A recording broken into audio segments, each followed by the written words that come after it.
आज जो हमें चीज़ पढ़नी है उसका नाम है पॉइसॉन्स रेशो।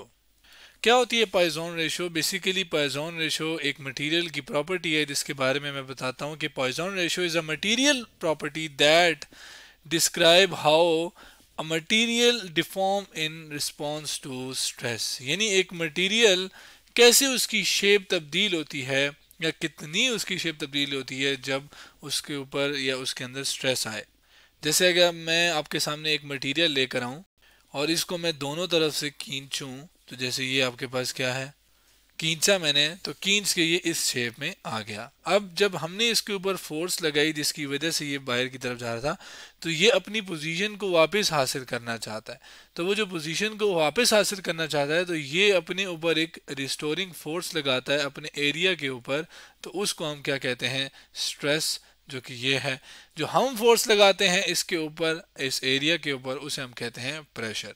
तो जब इसके अंदर स्ट्रेस आता है, कब? जब जाहिर है ये डिफॉर्म हो रहा है, यानी कितना डिफॉर्म होगा ये स्ट्रेस के रिस्पांस के ऊपर, तो इसको हम क्या कहते हैं? Poisson ratio. इसको एक और एनिमेशन से मैं समझाता हूँ जो कि मैंने यूट्यूब के चैनल मैजिक मार्क्स से मैं समझा रहा हूँ। Definition of Poisson ratio strength of material इसका नाम है। इसके अंदर अगर आप देखें तो इस ये बंदा एक अभी ये इस मटेरियल को उठाएगा, इसको खींचेगा। अगर आप देखें उसने खींचा तो उसकी लेंथ तो बढ़ गई, मतलब पहले वो इतना था, अब उसकी जो लंबाई है वो तो बढ़ गई, लेकिन अगर आप देखें तो ये बीच से यानी उसकी विड्थ जो है वो कम होगी। तो कितनी विड्थ कम हुई कितने लेंथ बढ़ाने से, ये हमें पॉइजन रेशियो बताता है। तो ये एक किस्म की आपके पास एक मैथमेटिकल बात आ गई कि मैथमेटिकली हम कैसे कह सकते हैं कि it is the ratio of lateral strain to longitudinal strain when a material is stretch और कंप्रेस। यानी एक रेशियो है किसकी? लेटरल स्ट्रेन की लॉन्गिट्यूडनल स्ट्रेन पर, कब? जब एक मटेरियल को स्ट्रेच यानी खींचा जाए या दबाया जाए। जिसको मैं दोबारा से अभी एक मिसाल से लेकिन प्रॉपरली समझाता हूँ कि फ़र्ज़ करें ये एक मटेरियल है जिसकी पहले कोई ना कोई लंबाई थी, जिस लंबाई को मैं क्या कह देता हूँ कि वो होती एल। उसको अगर आप लंबाई, चले मैं इसके ऊपर नीचे रख देता हूँ ताकि मैं ज़्यादा अच्छा समझा सकूँ। तो ये आपके पास इस तरह करके, ठीक है। अगर आप देखें तो उसकी लंबाई क्या होगी है, अब वो बढ़ गई है। बढ़ के कितनी हो गई है? वो अब हो गई है इतनी। इस लंबाई को मैं कह देता हूँ एल डैश। तब्दीली कितनी आई लंबाई के अंदर? वो इतनी तब्दीली है। और ये कैसे निकालूंगा मैं? एल डैश यानी बाद वाली लंबाई जमा माइनस इनिशियल वाली लंबाई, तो वो आ जाएगा उस तब्दीली को बताएगा ये जो कि इस मटेरियल के अंदर आई है। कि लेकिन किसके अंदर? लंबाई के अंदर, लेंथ के अंदर। कितनी लंबाई आई है, कितनी तब्दीली आई है लेंथ के अंदर ओरिजिनल लेंथ के लिहाज से, इसको हम कहते हैं लॉन्गिट्यूडनल स्ट्रेन। जो कि मैं इधर लिख देता हूँ, जो कि change in length per unit original length. लेकिन क्या सिर्फ लेंथ के अंदर तब्दीली है? नहीं। अगर मैं इसके डायमीटर की बात करूँ, चलें पहले ये इतना डायमीटर था जिसको मैं चलें थोड़ा ये वाला डायमीटर जो कि ये दोनों एजेस को टच करके सेंटर से गुजरती हुई लाइन, उसको डायमीटर कहते हैं, जिसको मैं कह देता हूँ डी। और अब ये होगी न्यू होगी, और अब ये होगी डी डैश। तो डायमीटर भी तो तब्दील हुआ ना। वो जो डायमीटर तब्दील हुआ वो हुआ ज़ाहिर है कितना डायमीटर? वो हुआ डी डैश माइनस डी, यानी बाद वाला माइनस इनिशियल वाला। तो वो कितना तब्दीली आई डायमीटर के अंदर ओरिजिनल डायमीटर के लिहाज से, उसे हम कहते हैं लेटरल स्ट्रेन। जिसको मैं यहाँ पे लिख रहा हूँ कि चेंज इन विड्थ और diameter per unit original width और डायमीटर। जबकि लेंथ क्या था? Change in length per unit original length. जिसको अगर आप देखें तो लेटरल स्ट्रेन जो कि ये है, और इसको डिवाइड किया जाए इससे, तो ये आपके पास एक पॉइजन रेशियो ही बन रही है, बिल्कुल वही जो हमने भी देखी। इसमें मैं इसको ज़रा पॉइंट आउट कर लेता हूँ, ये है। जबकि लॉन्गिट्यूडनल क्या है? ये आपके पास ये है। तो ये एक रेशो बन गई जिसको मैथमेटिकली मैं यहाँ पर चलें इसको थोड़ा सा अगर मैं लेफ्ट ले जाऊँ, तो ये रेशो आपके पास आई पॉइजन रेशो की। और पॉइजन रेशो का सिंबल होता है इस तरह करके। इसको अगर मज़ीद मैं एक और तरीके से लिखूं, उसको लिखने से पहले मैं एक और चीज़ भी बता दूं आपको कि ये जो लेटरल स्ट्रेन है इसको हम क्या कहते हैं? एक और नाम भी है इसका, वो है ट्रांसवर्स स्ट्रेन, मतलब नाम एक और है, ठीक है। अब ये जो सिंबल है इसी से मैं क्या करता हूँ कि इसी से मैं अभी सिंबल बनाता हूँ इसका।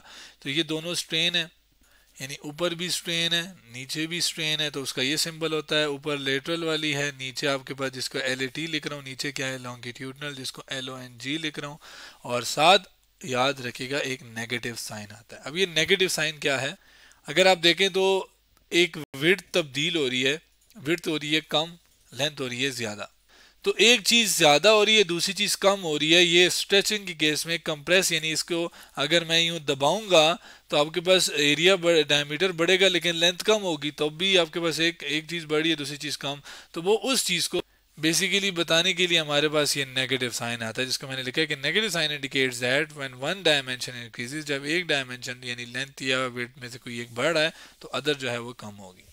जबकि इन दोनों की अपनी अपनी वैल्यूज डालूं तो वो हमारे पास क्या है कि लेटरल वो क्या है, ये आपके पास है कि कितना डायमीटर तब्दील हुआ ओरिजिनल डायमीटर के लिहाज से, तब्दील ओरिजिनल के लिहाज से, जबकि साथ नेगेटिव तो आ गया ना। लॉन्गिट्यूडनल क्या है, वो हमारे पास है कि कितनी लेंथ के अंदर तब्दीली आई ओरिजिनल लेंथ के लिहाज से, तो ये कितनी तब्दीली आई ओरिजिनल लेंथ के लिहाज से, तो मैंने वैल्यू पुट करके ये एक और एक्सप्रेशन आ गया। अब अगर आप देखें तो स्ट्रेन जिसका ऊपर ये लेंथ वाली वैल्यू है, डायमीटर लेंथ में मीटर में मेजर करते हैं, ये भी मीटर में, ये भी मीटर में, ये भी मीटर में, तो ये दोनों मीटर एक दूसरे के साथ कैंसिल, ये दोनों मीटर एक दूसरे के साथ कैंसिल। तो ओवरऑल जो पॉइजन रेशो है इसका कोई यूनिट नहीं होता, यानी ये एक यूनिट लेस क्वांटिटी है हमारे पास। कौन? Poisson ratio. अब different Poisson ratio different material की डिफरेंट वैल्यूज होती हैं, तो हम ज़रा कुछ वैल्यूज़ के बारे में बात करते हैं। उन स्पेशल केसेस में एक ऐसी वैल्यू पॉइजन रेशियो की जो कि 0.5 हो, तो हमारे पास उन मटेरियल को हम परफेक्टली इनकम्प्रेसिबल मटेरियल कहते हैं। परफेक्टली इनकम्प्रेसिबल मटेरियल से मतलब क्या है?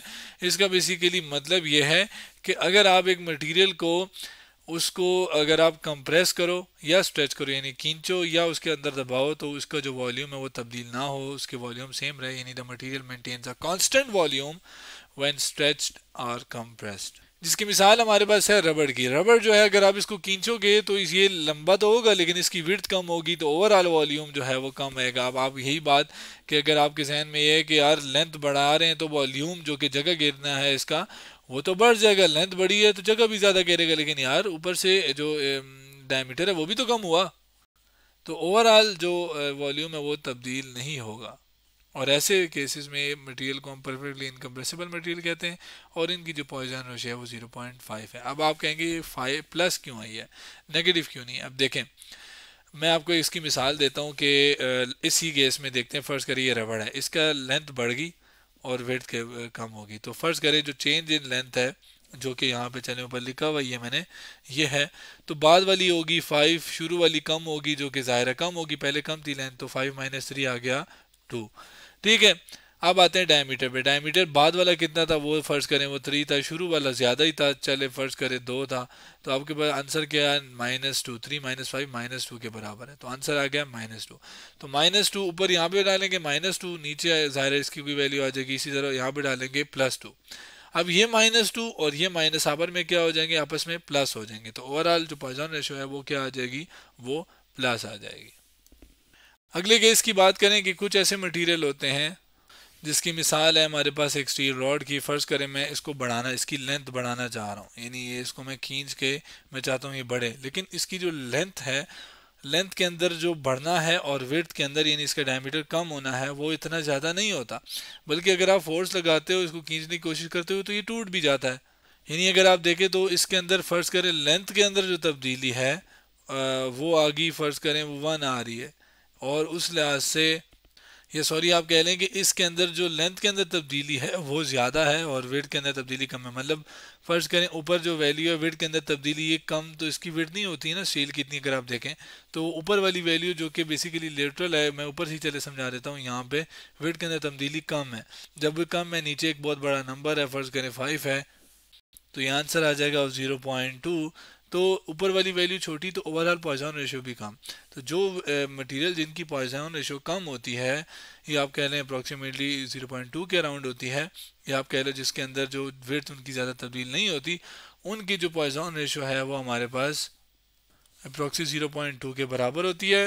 और ऐसे मटेरियल्स को हम फिर क्या कहते हैं कि ये कौन सा मटेरियल है? ये फ़ौरन टूट जाने वाले मटेरियल है जिनको हम कहते हैं ब्रिटल मटेरियल। और ये मटेरियल कौन से होते हैं? जो कि क्या कर लेते हैं? ब्रेक हो जाते हैं, टूट जाते हैं इंस्टेड ऑफ स्ट्रेचिंग सिग्निफिकेंटली, यानी लेंथ बढ़ने से की बजाय वो टूट जाते हैं। जिसकी एक और मिसाल है और वो मिसाल है गिलास। गिलास को आप देखें हल्का सा फोर्स करने की कोशिश करेंगे तो डायमीटर उसका तब्दील होने की बजाय टूट जाएगा। अब लास्ट केस पे बात करते हैं। लास्ट केस पे बात करने से पहले मैं आपको एक चीज़ बताता हूँ। देखें, इसको हमने खींचा तो इसका डायमीटर जो है वो कम हो गया, यानी आप इसको जब स्ट्रेच कर रहे हो तो इसका जो डायमीटर है वो क्या हो रहा है, कम। लेकिन अगर आप दोनों तरफ से इसको कंप्रेस करोगे, तो यानी जैसे मैं इसी को अंदर से कंप्रेस करूंगा, तो होना तो ये चाहिए कि डायमीटर इसका क्या हो जाना चाहिए, बढ़ जाना चाहिए। अब ये बात आपने जहन में रखनी है। अब इस एनिमेशन में अगर आप देखें, जो कि नेचर आर्किटेक्ट AINC से मैंने उठाई हुई है, जो कि वीडियो का नाम है ऑक्जेटिक नेगेटिव पॉइजन रेशियो स्ट्रक्चर, इसके अंदर अब आपने देखना है वही बात जहन में रख के। अब इसको ये कंप्रेस करते देखते हैं क्या होता है। ये अंदर की तरफ दबाता है, ये उल्टा डायमीटर बढ़ने की बजाय इसका तो डायमीटर भी कम हो रहा है। वो जाहिर है क्यों हो रहा है, क्योंकि इसका स्ट्रक्चर ऐसा है। लेकिन हमने बात सीखी थी वो तो इसके बिल्कुल उलट है। तो ऐसे मटेरियल जो बेसिकली क्या करते हैं कि वो एक्सपैंड नहीं होते कंप्रेस करने पर, जिनका डायमीटर एक्सपैंड नहीं होता कंप्रेस करने पर, उनको हम कहते हैं ऑक्जेटिक मटेरियल, जिसके बारे में मैं यहाँ लिख भी देता हूँ कि they expand literally when stretch instead of contracting. मतलब ये एक्सपैंड लिटरली होते हैं जब उनको स्ट्रेच किया जाए। यानी जो कंप्रेस वाली बात थी कि जब हम कंप्रेस करते हैं तो डायमीटर क्या होता है, वो बढ़ जाता है। इसी तरह हम स्ट्रेच करेंगे तो क्या है कि बल्कि इसकी उलट थी ना, डायमीटर अब क्या हो गया, वो हमारे पास कम होने की बजाय ज़्यादा हो कम हो रहा है। ठीक है, कंप्रेस करने पे। इसी तरह स्ट्रेच करने पे, यानी स्ट्रेचिंग पे क्या होगा, डायमीटर होगा ज़्यादा, तो वो यानी डायमीटर ज़्यादा होने का मतलब एक्सपैंड होना, लेटरली एक्सपैंड होना, तो हमारे पास कब, जब स्ट्रेच हो। अब ऐसे मटेरियल का होता क्या है कि इन मटेरियल की जो पॉइजन रेशियो है वो क्या होती है, वो नेगेटिव होती है। अब नेगेटिव क्यों होती है, ये बात समझाने के लिए मैं ऊपर से ही फार्मूला ले आया हूँ। देखें, अब हमारे पास जो डायमीटर है, जो डेल डी है, वो हमारे पास फर्ज करें स्ट्रेचिंग के केस में डायमीटर बढ़ रहा है। यानी बढ़ रहा है का मतलब पहले बाद में ज़्यादा है, शुरू में कम है, तो बढ़ रहा है ना, पहले इतना था अब ज़्यादा हो गया। तो आंसर आया क्या, +2। नीचे देखें, लेंथ भी तो बढ़ रही है, ये हमारे पास स्ट्रेचिंग का था ना, तो इसको हम लेंथ बढ़ा रहे हैं, बाहर की तरफ का मतलब लेंथ बढ़ा रहे हैं। लेंथ बढ़ने का मतलब कि पहले अगर फ़र्ज़ करें कोई 7 थी और पहले कितनी थी, 5 थी, अब होगी ये 7, तो आंसर क्या आएगा, दोनों का 2 माइनस। तो ये भी पॉजिटिव, ये भी पॉजिटिव, यानी ऊपर भी पॉजिटिव नीचे भी पॉजिटिव, तो पॉजिटिव पॉजिटिव और ये नेगेटिव आएगा, तो आंसर क्या आएगा ओवरऑल, पॉइजन रेशियो का आंसर क्या आएगा, नेगेटिव। तो इसका क्या मतलब हुआ कि पॉइजन रेशियो इसकी क्या आई, नेगेटिव। बाकियों के केस में इन दोनों में से कोई एक नेगेटिव आता था तो वो इसके साथ मल्टीप्लाई होकर पॉजिटिव कर देता था पॉइजन रेशियो को, लेकिन इस केस में ऐसा नहीं है। और ऐसे मटेरियल को ऑक्जेटिक मटेरियल्स कहते हैं, जिनका इंजीनियर अपने मशीनरी वगैरह में इस्तेमाल भी करते हैं। तो आज हमने क्या किया, पॉइजन रेशियो के बारे में बात